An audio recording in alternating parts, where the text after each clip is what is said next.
Okay. Sige, sa taas.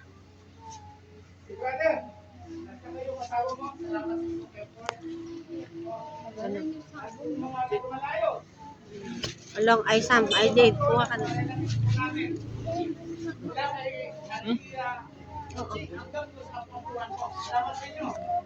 Yung mga galing sa Payo Grabe, Kasin Tony, Kasin Mario, Anakan Mario, Angel, ito daw, ito, Kasin Pagi.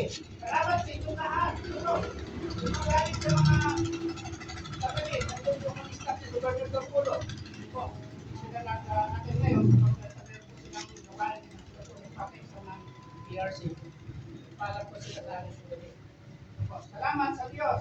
Kaya po, nag-ipon sa ating lahat. Yung pagmamahal ko, yung support ko sa aming Andres family.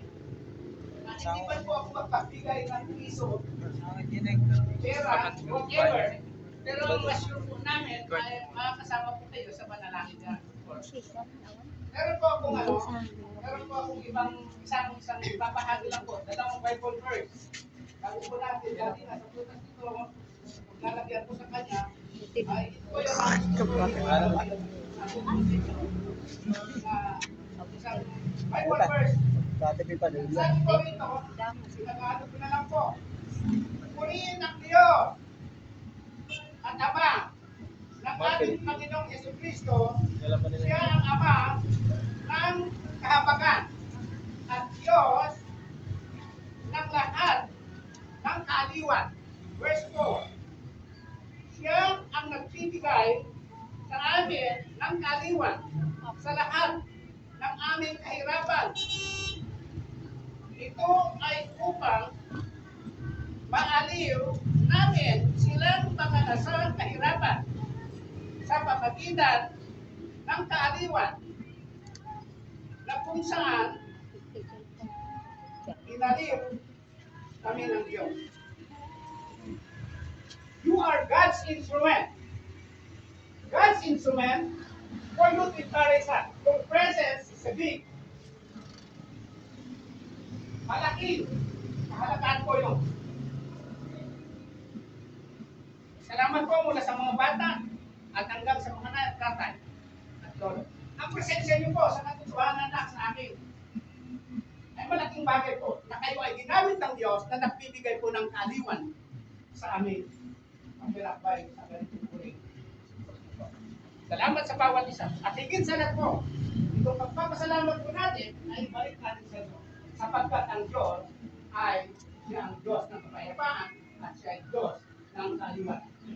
Kung may problema pang bawat isa, sabi ni Brother Tony kanina, lahat tayo dumadaan sa kanya na parang may kasayahan, may kalungkutan. Wala pong makapagsabi rito na smooth yung kanyang sitwasyon sa buhay. Ano po? Kaya magsama-sama po tayo, balik natin sa Diyos ang kapulihan. Siya lang po ang kapulihan. Salamat. Mga taga-Central, kaya po kami nakakita sa bawat isa sa inyo. Hindi po ay alam ko yung hawak natin sa oras kasi ako nakipag-transact sa barangay, transact po sa St. Peter. Kaya yung oras po ay nasa amin sa aming coordination. Salamat sa mga staff ng St. Peter, sa mga airport, sacrifices to brother, at higit sa lahat, yung mga Kristiyanong tunay na iniligtas ng banal ng kapangyarihan ni Kristo Jesus, na kayo po ay nasa likuran namin sa pamagitan po ng darasal ninyo. Salamat po lahat po. Mamaya po, aywan ko, yung mga in charge,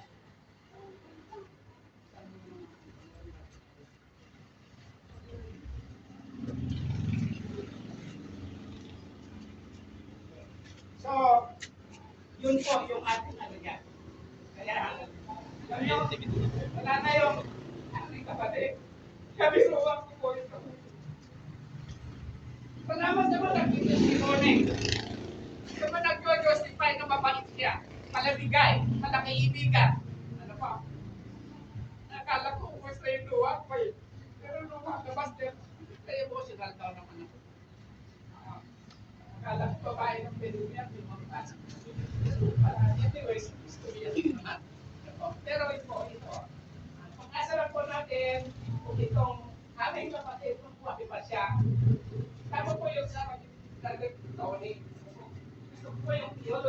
Hindi ko ba talaga ay may Panginoon? Ay nalulunod tayo kung katawan pa balik sa lupa. We escape from the dust of the ground, but God's promise, if you are one of His, before the foundation of the world is, He loves you.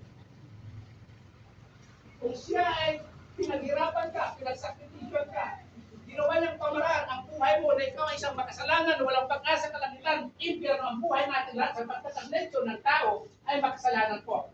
Bagamat ginawa ng Panginoon, ang kaligtasan po at trabaho ng tatlong persona, God the Father, God the Son, and God the Holy Spirit. Ano po, ang Diyos Ama ay pinadala ng kanyang buntong anak sa pagpapupang siya mag-suffer. Siya po ay maghirap. Siya po ay willing na mapakat mamatay doon sa Kalbaryo dahil sa iyong aking buhay. At sabi ng Panginoon, nais niya na ikaw ay mabigyan ng buhay mo ng lahat. Paano po? Hintayin natin ang pagtatrabaho ng Banal Espiritu ng Diyos na magbibisita sa puso at kaisipan niyo po. Na siya magbibigay ng conviction, magbibigay po ng gabay, magbibigay po ng paalala na pag-ipuin niyo po yung puso mo at kaisipan mo, i-enlight ka. Ang God the Father, sabi niya po, i-draw, ilapit niya, ikaw, doon kay Kristo, sapagkat siya lamang ang makagawa ng kaligtasan para sa kaluluwa. Wala na po iba, siya lang. Kaya dito, hindi po tayo dapat magpalaki. Eh, sa